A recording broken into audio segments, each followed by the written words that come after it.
My name's Lindsay Fraser. I'm a zoning and ordinance officer in Harrison Township. I've been working in the zoning and ordinance department since October. And one of the things that we're trying to do in Harrison Township is reimagine how we use zoning and ordinance and to continue our enforcement efforts while also moving toward a model of community planning and development. So we have the property management database in Harrison Township, and it gives us a really good overview of code enforcement actions, permits, and any rentals that are being done on specific properties. And we're also able to aggregate that data to pull out pictures to look at trends over time.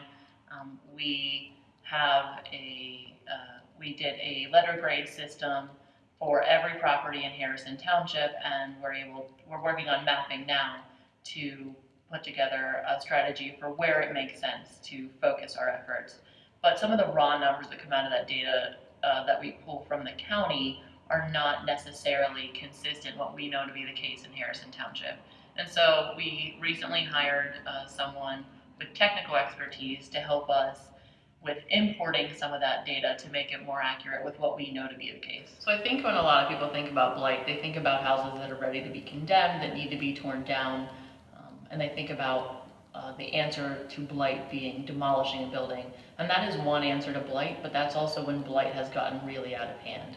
One of the ideas that we're working on in Harrison Township, and part of what code enforcement everywhere is preventing blight before it happens. And so blight can be seen in a town the way a cold can be seen in the human body. And so you have symptoms that come on sort of before you get really sick. And so it's important to treat the symptoms of blight before it comes to a point where a house needs to be torn down.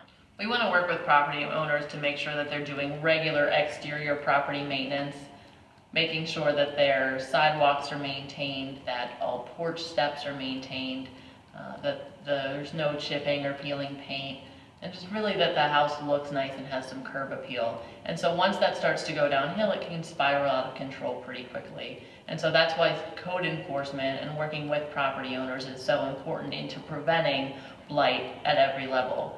And it's not just something that affects residential properties. Commercial properties are a big deal too. And so doing things like making sure that in the Harrison Township we have the Heights Plaza. And so we're working to make sure that the curbs are replaced and that the area of the facade is going to get finished quickly and replacing some of the lights. And that's an area where we can sort of turn that space around before it continues to deteriorate. And so stopping the downward spiral of blight and turning it around is important before it gets to a point where a place needs to be demolished or condemned.